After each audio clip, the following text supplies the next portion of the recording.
Hello అండి, అందరు బాగున్నారా? ఈరోజు అయితే నేను ఎర్రపప్పు చేస్తున్నా. దానికోసం అయితే పప్పు అయితే కడిగి నానబెట్టి పెట్టేసుకున్నా. ఇది ఒక గంట ముందు నుంచి నానిపోయింది. మంచిగా కడిగి పక్కన పెట్టేసిన. పప్పులో వేసుకోవడం కోసం అయితే టమాటా, ఉల్లిగడ్డ, పచ్చిమిర్చి, కళ్యామాకు తీసుకున్నా. ఇప్పుడైతే ఎర్రపప్పు ఎట్లా చేయాలో చూపించేస్తాను మీకు. ఇప్పుడైతే స్టవ్ పైన గిన్నె పెట్టుకొని స్టవ్ ఆన్ చేసుకున్నా. ఇప్పుడు కొంచెం అయితే నూనె పోసుకుంటా. ఇదిగోండి, కొంచెం నూనె వేసుకుందాం. ఒక 2 పావులు అయితే వేసుకున్నా నూనె. కొంచెం వేడెక్కాలి. అయితే నూనె వేడెక్కింది. ఇందులోనైతే ఇదిగోండి కొంచెం జీలకర్ర ఆవాలు వేసుకుంటున్నా. అలాగే కొంచెము ఎల్లిపాయలు వేసుకుంటున్నా. అలాగే ఒక్క ఎండుమిర్చి అట్లా దించేసుకుని వేస్తున్నా. ఇప్పుడు ఇందులోనైతే ఉల్లిగడ్డలు వేసుకుంటున్నా.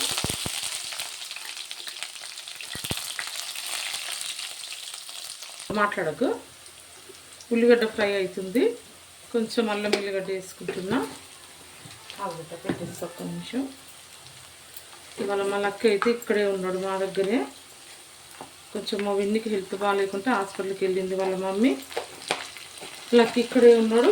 ఇంకా వీడియో కూడా జరిగే సతాయించడం మొదలు పెట్టిండు. అందుకే కొంచెం నాకు కూడా డిస్టర్బ్ అవుతుంది. కొంచెం అల్లం ఎల్లిగడ్డ వేసుకొని పసుపు వేసుకొని కలిపేసుకుంటున్నా. కొంచెం పచ్చివాసన పోవాలి. వద్దు. ఇదిగోండి ఆ ఉల్లిగడ్డ అల్లం ఎల్లిగడ్డ అయితే పచ్చివాసన పోయింది. ఇప్పుడైతే ఈ నానబెట్టేసుకున్న పప్పు వేసుకుంటున్నా. ఇలా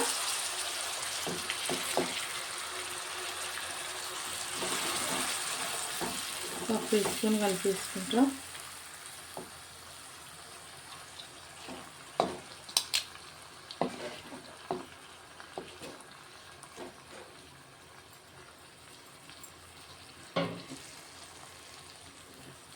ఒకసారి ఇదంతా కలిపేసుకున్నాం.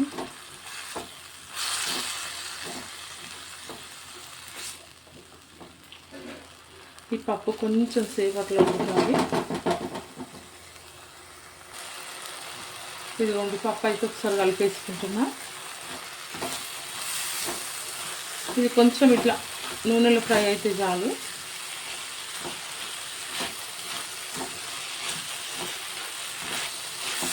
ఎర్రపప్పు కదా, తొందరగానే అయిపోతుంది. మా విన్నిని చూడడం కోసం హాస్పిటల్కి వెళ్ళాలి, అందుకోసమే తొందరగా అయిపోతుందని ఎర్రపప్పు పెట్టేసుకున్నాం. ఇలానైతే ఇప్పుడు సరిపడా వాటర్ వేసుకున్నాం. పప్పులోనైతే వాటర్ వేసుకుంటున్నాం.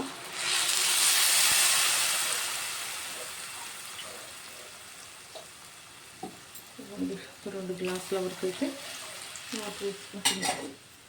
ఇప్పుడు ఇందులో ఉప్పు కానీ ఏమి వేసుకోను. ఇది ఒక్కసారి ఉడికినాక అప్పుడు ఉప్పు వేసుకుంటా. ఇట్లా కొంచెం పప్పు మునిగేంత వరకు వేస్తే చాలు వాటరు. ఇప్పుడైతే ఒక 5 నిమిషాలు మూత పెట్టేస్తా. మూత పెట్టేసిన. పప్పు చూద్దాం. పప్పు అయితే మంచిగా ఉడుకుతుంది. ఆల్రెడీ సగం అయితే ఉడికింది పప్పు.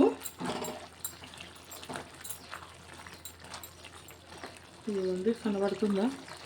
సగం అయితే ఉడికిపోయింది మంచిగా. ఇప్పుడు ఇందులోనైతే కట్ చేసుకున్న టమాటాలు వేస్తున్నా.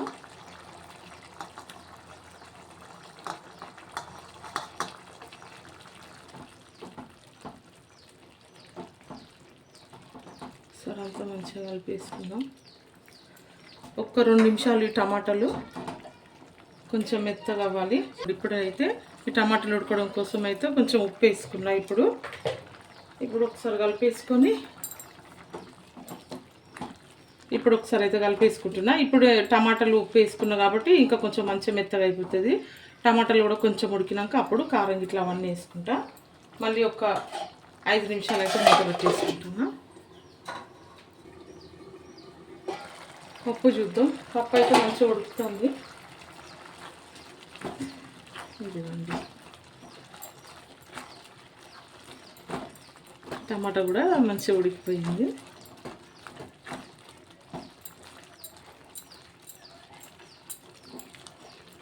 ఇప్పుడు ఇందులోనైతే కట్ చేసుకున్న పచ్చిమిర్చి కళ్యామాకు వేసుకుంటున్నా.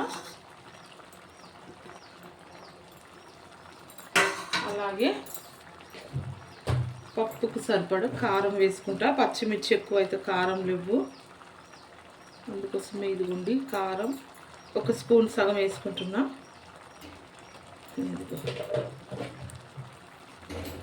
ఇదంతా ఇప్పుడు ఒక్కసారి కలిపేసుకుందాము. ఇట్లా పైనుంచి కళ్యామాకు పచ్చిమిర్చి వేసుకుంటే పప్పు సూపర్ టేస్ట్ ఉంటుంది. చాలామంది పోపులనే వేసేస్తారు కళ్యామాకు పచ్చిమిర్చి ఇవన్నీ, కానీ ఇట్లా పైనుంచి వేస్తే మంచి స్మెల్ వస్తుంది, సూపర్ టేస్ట్ ఉంటుంది.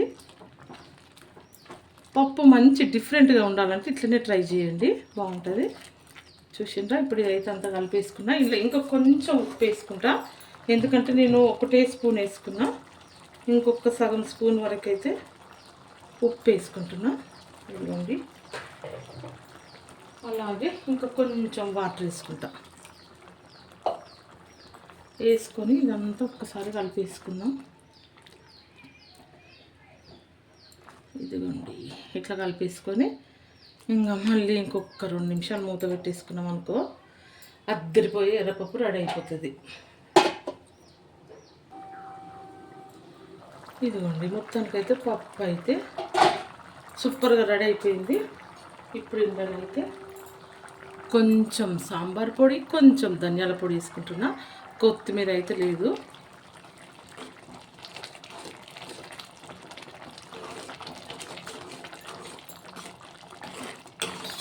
చూసారా? ఇట్లనైతే చేసేసుకోవాలి. ఎర్రపప్పు సింపుల్గా ఎంతో టేస్టీగా ఉంటుంది. ఇంక ఇది ఏదైనా నిమ్మకాయ పచ్చడి పెట్టుకొని తినాలండి, ఇక సూపర్ ఉంటుంది. ఇదిగో చూసిర్రా? పప్పు అయితే రెడీ అయిపోయింది. ఇంకా అన్నం కూడా వండుకోవాలి. ఈ పప్పు అయితే మా తమ్ముని వాళ్ళకైతే టిఫిన్ తీసుకుపోవడానికి చేస్తున్నాను నేనైతే. ఈ పప్పు కూడా అయిపోయి స్టవ్ అయితే ఇప్పుడు అయితే ఆఫ్ చేసుకుంటున్నా. అన్నం చెప్పి వండేసినాక అన్నీ ఒక్కసారి చూపిస్తాను మీకు. ఇదిగోండి మొత్తానికైతే పప్పు అయితే అయిపోయింది. ఇదైతే మా తమ్ముని వాళ్ళకైతే టిఫిన్ తీసుకుపోతున్నాను చెప్పినా కదా, అందుకోసమే ఇదిగోండి వేడి అన్నం కూడా వండేసిన నేను. ఇప్పుడు ఇదంతా అయితే టిఫిన్లో పెట్టేసుకుంటా. ఇదిగోండి అన్నం అయితే టిఫిన్లో పెట్టుకొని పోతా. వీలైతే అక్కడికి వెళ్ళినాక మా విన్ని గారిని కూడా చూపించే ప్రయత్నాలు చేస్తాం మీకైతే. ఎందుకంటే ఇప్పుడు వాతావరణాలు బాగాలేవు కదా, అందరికీ వైరల్ ఫీవర్లు వస్తున్నాయి. లక్కీ నుంచి విన్నికి, విన్ని నుంచి వాళ్ళ అమ్మకి, అట్లా మొత్తం అందరికి వచ్చేసింది జ్వరాలు అయితే. అందుకే పాపం నిన్న నుంచి విన్ని హాస్పిటల్లోనే ఉంది, కానీ మేము వచ్చేస్తారు కావచ్చు వెంటనే చూపించుకొని అనుకున్నా. కానీ రక్త కణాలు తగ్గి మా విన్ని పాపం హాస్పిటల్లోనే ఉంటే ఇంకా నేను కూడా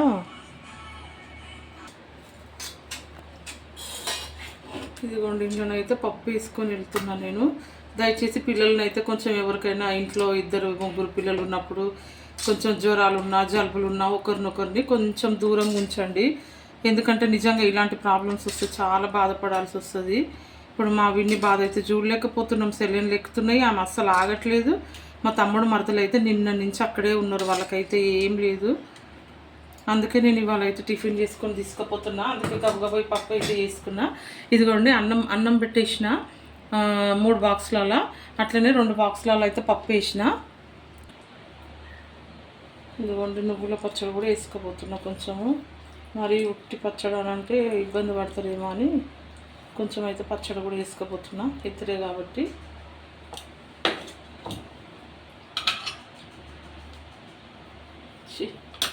సారీ, ఇదా ఫస్ట్ ఇదేనా?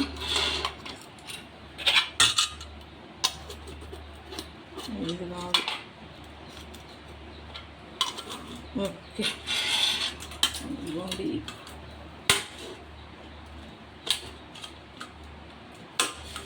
ఇదిగోండి మొత్తానికైతే పప్పు పెట్టేసిన, అన్నం కూడా రెడీ అయిపోయింది. మా ఈ పప్పు వీడియో అయితే మీకు నచ్చినట్లయితే లైక్ చేయండి. ఇంకా నేను అంతకుమించి అయితే ఏం చెప్పను, కానీ ఒకవేళ అక్కడికి వెళ్ళినాక మా విన్నీని చూపించే అవకాశం వస్తే ఖచ్చితంగా మా విన్నీని కూడా చూపిస్తాను మీకు. ఓకేనా అండి?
వీడియో తీయనట యూట్యూబర్ని ఎవరా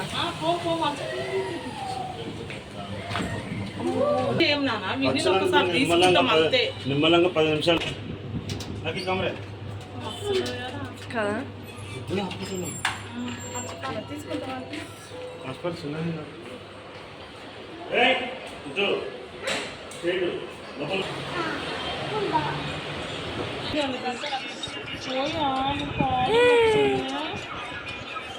చిన్నతల్లి మంచిది పెద్ద నాకు పంపించాను లోబట్టులో